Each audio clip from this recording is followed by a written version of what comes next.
Salve, salve nação! Tudo bem com vocês? Flamengo empata com o time do Milionários e os comentaristas estão analisando como foi a partida do Flamengo. Será que Tite foi muito retranqueiro? Será que foi a altitude que atrapalhou o time do Flamengo? Tudo isso e muito mais vamos acompanhar aqui no React. Os créditos dos canais estarão na descrição do vídeo e sem enrolação, vamos para o vídeo. Mais um erro do Tite. Aí o Tite reclama quando ele tem forma de retranqueiro. Mas a atitude dele hoje foi de retranqueiro. Aquele velho ditado: o medo de vencer tira a vontade de ganhar. E é isso, cara, esquece. O Tite teve a oportunidade de fazer o segundo com um a mais, galera. O Flamengo estava jogando com um a mais desde o momento que fez o gol. Porque o jogador dos Milionários foi expulso quando fez o pênalti a Arrascaeta. Um pênalti justo, tá? Totalmente justo, sem nenhum, nenhuma dúvida. Então, eu quero saber a opinião de vocês, se vocês concordam comigo, se não, se acham que eu estou exagerando, que o Tite não teve culpa. Eu acho que esse empate com gols de derrota é na conta do Tite. Time duvidoso, deixar empatar com um jogador a mais. Tite errou desde o começo da escalação. Isso é que dá um time milionário interage na mão do treinador irresponsável. Um jogo que deu sono de ver, e isso é só o começo. Se não melhorar, vai ser vergonhoso mais um ano, rapaz. Danilo Guimarães Leite, todos esses estrangeiros do Flamengo vão entregar a paçoca para Libertadores. Anota aí, que isso. Pô, vocês estão sendo radicais demais, cara. Calma. Carlos Antônio da Silva, retranqueiro. Péricles Martins, uma vergonha, com um jogador a mais. Na sua segunda parte do comentário, não tem o DNA do Flamengo. Não tem. Não tem. Na semifinal contra o Fluminense, no segundo jogo, quando o Flamengo teve a oportunidade de matar ali, o Tite mostrou quem é o Tite. E quem acompanha o Tite há muito tempo sabe que o Tite é aquilo ali. Sentou no regulamento, beleza. Na ocasião, no primeiro momento, entendi, depois mudei de ideia, e o Tite, de fato, não tem o DNA do Flamengo. Isso é fato, galera. Isso é fato. Independentemente se você gosta do trabalho do Tite, não, a verdade é essa. Eu sou um cara que eu acho isso, mas eu não vou ficar criticando o Tite por causa disso. Augusto César. E aconteceu o gol de empate, o Flamengo volta para casa com esse empate na estreia.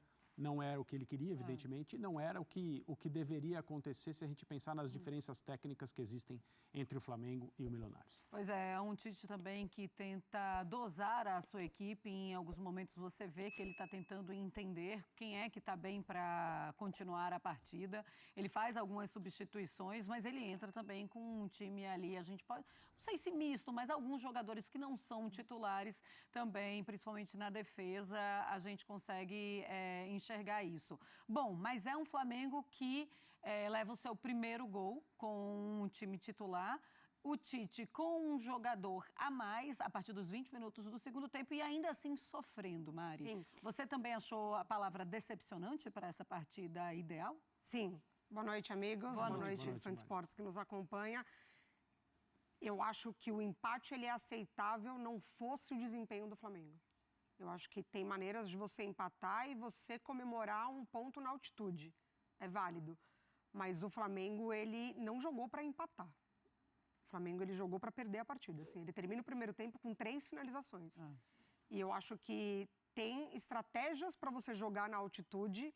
E eu acho que o Flamengo, ele aceitou de uma forma muito passiva as condições impostas pelo Milionários. Porque não foi um jogo acelerado. Sim. O Flamengo, ele não precisou correr atrás da bola. A gente já viu o time brasileiro se desgastando. O Flamengo, ele nem se colocou nesse momento de desgaste, assim. Eu acho que o físico pesou, como o André falou, em determinado momento ali, mas foi um Flamengo muito permissivo, assim, aquele lado esquerdo, tanto que quando o Tite mexe no intervalo, ele corrige essa questão do lado esquerdo. Eu acho que faltou também entendimento por parte dos jogadores referente a essa partida. O Cebolinha não jogou bem, o Vinha, por muitas vezes, que teve uma oportunidade muito boa, por vezes ele fechava por dentro e o lado esquerdo sobrava muito.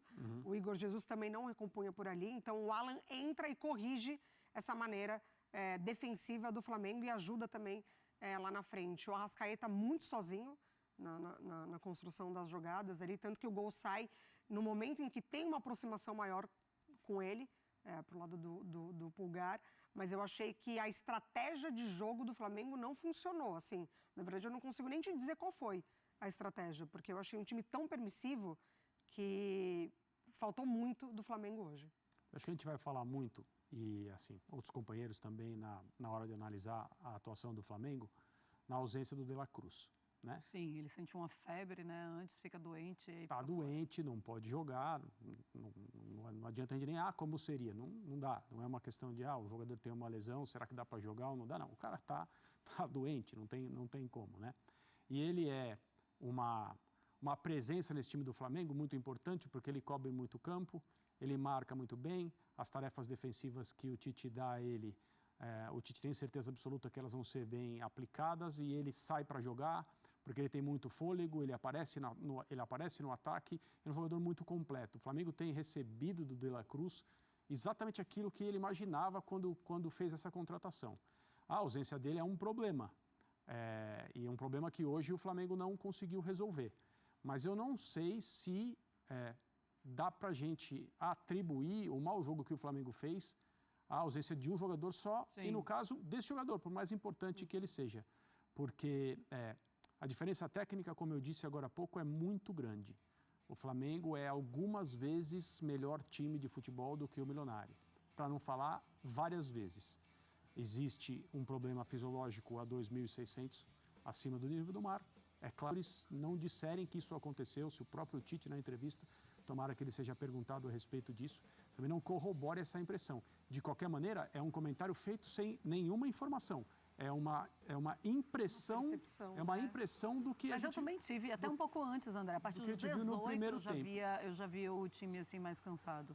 Às vezes não vem, né, no campo, mas sem desculpa, né, a gente veio preparado, a gente veio para tentar a vitória, infelizmente ali acabamos cedendo, né, um gol, né, com a mais paciência, continuar, né, fazendo, né, bons desempenhos para tentar a primeira colocação no grupo.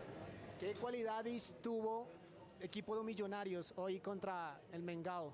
Sim, uma equipe muito veloz, né? Uma equipe de muita qualidade. A gente sabia que ia enfrentar um jogo complicado aqui na altitude. Eles jogaram bem também, fizeram um bom jogo. Foi um grande duelo. Infelizmente a gente não conseguiu a vitória, mas isso é uma ponta importante também na Libertadores. Continuar, né, com pensamento positivo para conquistar mais vitórias. Muito obrigado. Tá aí, então, o Pedro, daqui a pouquinho, o Mendel Bidlovski chega também na zona mista, com mais entrevistas dos jogadores, mas a gente vai para o El Campín conversar com o Paulo Calçade, que estava na transmissão do jogo, e a gente vai falar sobre esse empate. É claro que era uma expectativa muito grande, Calçade, principalmente pelo que apresentou o Flamengo nesse começo de temporada, e aí na estreia da Libertadores não é o que se espera, ainda mais com o Flamengo, que passou boa parte do jogo com um jogador a mais. Fala aí, Calçade, da sua percepção desse jogo e desse empate do Flamengo. Olá, Marcela, André, Mari. Bom, aqui eu esperava mais do Flamengo, mesmo considerando os problemas da altitude. Eles são reais, é muito fácil. A altitude não faz diferença a 2.600 metros, não é verdade. Tanto faz quando a gente está em São Paulo ou no Rio, 800, o estúdio da ESPN está a 800 metros de altitude, em relação ao Rio de Janeiro, por exemplo. Aí tanto faz, ninguém vai passar mal a 800 metros, mas a 2.600 é diferente, principalmente para esportes que pedem uma capacidade de resistência maior. E no caso do futebol, você tem um jogo de 90 minutos ou mais. E aí o que você vê no Flamengo? Um Flamengo tentando se poupar, fazer a gestão do tempo, sabe? Do esforço, da intensidade desde o início. Só quem está em casa vai atacar isso. Quem está em casa, super adaptado, joga aqui sempre, sabe a dificuldade do adversário, faz o quê?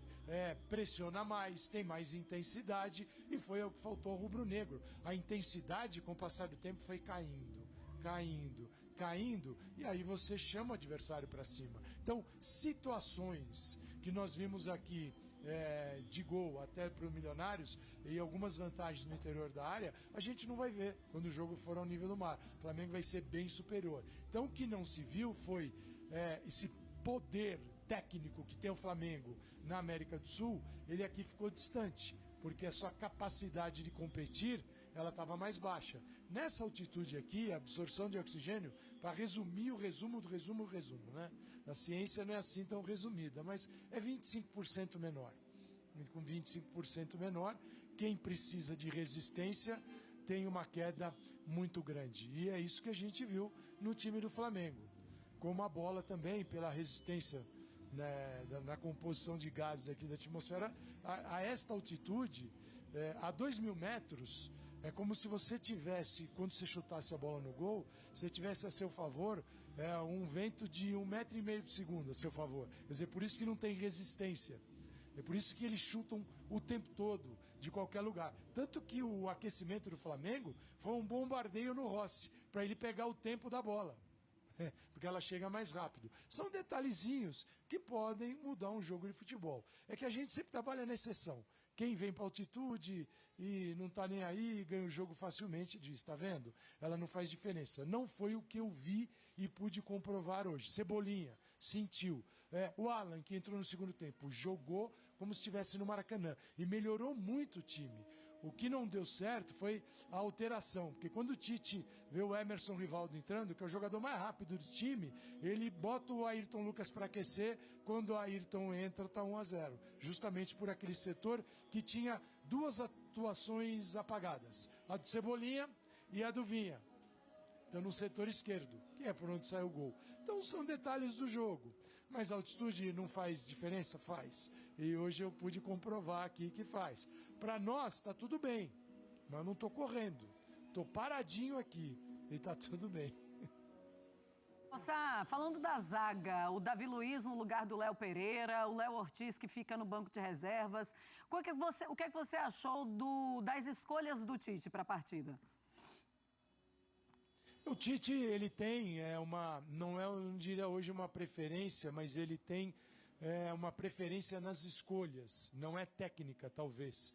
Porque é o seguinte, o Léo Ortiz acabou de chegar, o Davi Luiz lá estava, então ele está na frente da fila. Isso não quer dizer que essa fila não vai andar, mas o Tite, ele se pauta muito por essas escolhas, e ele traz o Davi Luiz para o time. Dá para analisar individualmente o time? Dá, mas no conjunto dessas atuações individuais, algumas apagadas, e um time tentando a gestão do ritmo e não conseguindo, e aí permitindo ao Milionário chegar, é aí que o Flamengo se deu mal. Pulgar melhorou no segundo tempo, quando o Igor Jesus não estava legal. Isso não quer dizer que não seja um bom jogador, um garoto promissor. A gente tem que ter muito cuidado numa situação como essa para estabelecer o futuro dos jogadores. Esse aqui não está bem e não vai estar. Esse aqui está ótimo e estará sempre. A gente precisa reconhecer que numa situação como essa, o rendimento ele varia para cada pessoa, para cada jogador. Uns sentem mais, outros menos. Uns você consegue enxergar no desempenho. E eu falava de um Flamengo que quando tivesse um pouquinho mais tranquilo, mas era no primeiro tempo, que as coisas iriam melhorar, mas era a intensidade de quem joga em casa, sabendo que o tempo de bola é outro, que o time não está legal, que ele começa a sentir. E outra, e o Milionário está dentro de campo, está vendo, está percebendo isso. E aí vai para cima. E vai para cima, como ele muda taticamente sua postura. No início, era Catanho e McAllister abertos, com 2 jogadores no centro, né? O Giordana e o Castro. Os 2 do centro continuam, os meias estavam nas beiradas, não vou nem chamar de atacante, Catanho e McAllister. Vem jogar nas costas dos volantes, do Jesus e do Pulgar, e os laterais dão amplitude. Com isso, começa a sair bola, por quê? Porque o Bruno Henrique, quando baixava, ele seguia o Catanho. Ele não ficava aberto no lateral. E o que acontecia? O Gameiro, o treinador, ficava louco na beirada do gramado, pedindo bola para o lateral. E numa dessas a bola chegou, houve o cruzamento, porque ele está livre. Ele tem tempo para receber, para pensar, para colocar a bola na área. Numa dessas, bola no poste, no poste esquerdo do gol do Rossi, justamente por essa questão tática. Então, o trabalho do Milionários foi bem, ele que vinha de uma fase bem complicada, ganhou aqui o clássico diante do Santa Fé, venceu o Fortaleza com um time bem modificado, mas foram 2 resultados no meio de uma fase ruim. E não dá para dizer que um empate com o Flamengo 10-11 tenha sido um resultado ruim. Então é isso, galera. Obrigado por ter assistido aí mais esse vídeo no canal. Segue a gente, por favor. Também deixa o like pra gente continuar produzindo esse conteúdo aí pra vocês. E vamos aí continuar acompanhando o Mengão. Lembrando que foi apenas o primeiro jogo. Ainda tem muito jogo. A altitude complica muito o desempenho dos jogadores. E o Tite também, ele tá focando, conservando os jogadores. Ainda tem muito campeonato à frente. Então vamos ficar acompanhando aí o Mengão e torcer para o Rubro Negro aí ganhar mais um título da Libertadores. Obrigado por ter assistido mais uma vez esse vídeo e até a próxima.